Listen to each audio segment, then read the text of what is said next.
Knock knock, let the devil in. Malevolent as I've ever. سلام دوستان، اینک من برنامه را برایتان پیشکش میکنم که شما در این برنامه میتوانید از در جایهای غیب زده اتون برای خود برگشته به جای زیستتون یکی به جای درکویتون رفته رسید.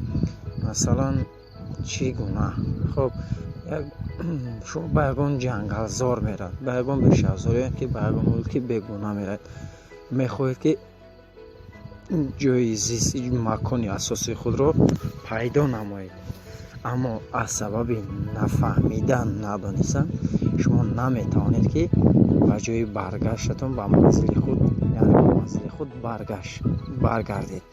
خب برای این کار یک برنامه را اختراع کردن که شما میتونید طریق اینترنت و طریق این برنامه به جایهای زیستی خودتون برگردید. مثلا به دلخواهی که با یک جای زیست و دلخواه جایی که میخواهید شما میتوانید طریق این برنامه طریق این سامانه شما میتوانید با جو و مکان زیست خود بازگشت کنید. خب میگذاریم به قسم برنامه. این برنامه ما چگونه برنامه است؟ خب در منوی در اسباب‌های سمارت فون ما می‌بینیم که یک برنامه پاکریتی یعنی غیب زدن با برنامه شامل می‌شود. خب ببینید دوستان، ما با برنامه وارد شدیم، اما نگاه کنید در اینجا یک نشانه با رنگ سرخ اشاره کرده است. خب این رنگ سرخ چی را میفهماند؟ بازید من با شما میفهمم. این رنگ سرخی که در اینجا آورده است یعنی این در آسمان در ماهواره سپوتنیکی که میگیم این سپوتنیک را اشاره میکنه. خب باید جای دیگری ما مثلا این جای زیستی در جمهوری من این حال در جمهوری ترکستان قرار دارم. خب ببینید دوستان، جایی که من قرار دارم در اینجا اشاره کرده است که چگونه است. خب الکی جای زیستی ما رو معلوم کرد.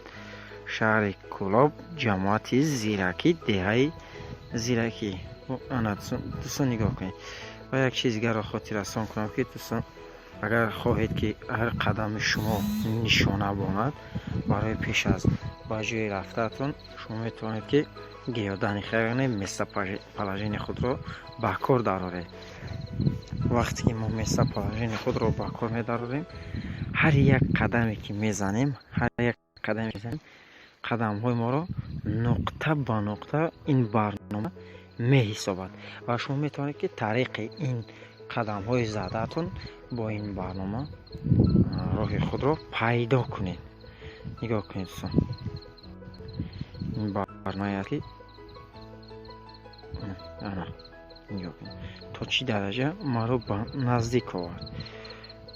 نگاه کنید هر یک قدمی که من میزنم این برنامه قدم های ما رو میحسابد که من تا کجا رفتم، میگم که چقدر قدم زدم، چگونه قدم زدم.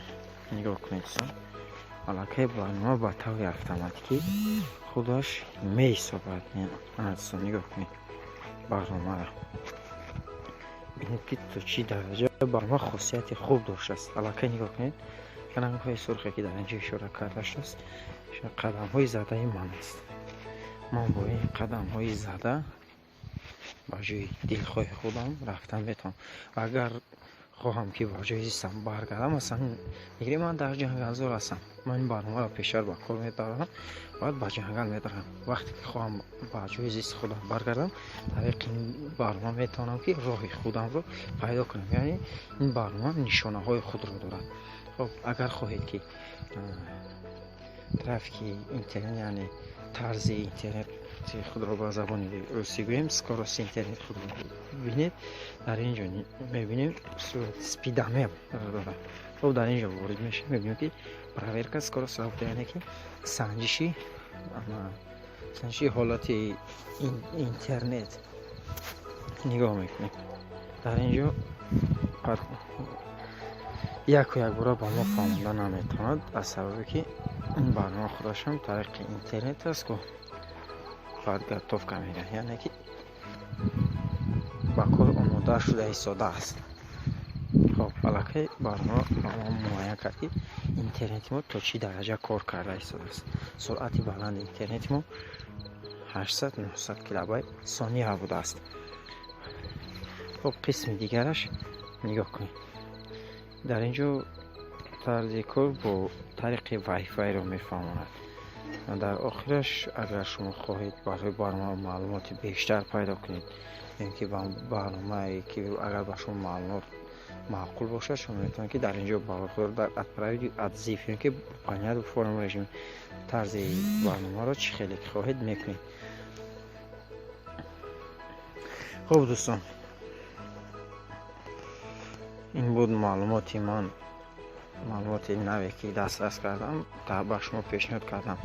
лайкро фаромӯш намекунед ва аз видеоҳо агар хоҳед ки видео наворҳои нав ба наворҳои ҷолибу бештар ба шумо дастрас шавад, тугмаи подписатсияро пахш кунед ва галочкаро низ пахш кунед. аз видеоҳои наворҳои нав бохабар шавед. то наворҳои оянда дӯстон, худо нигаҳбон.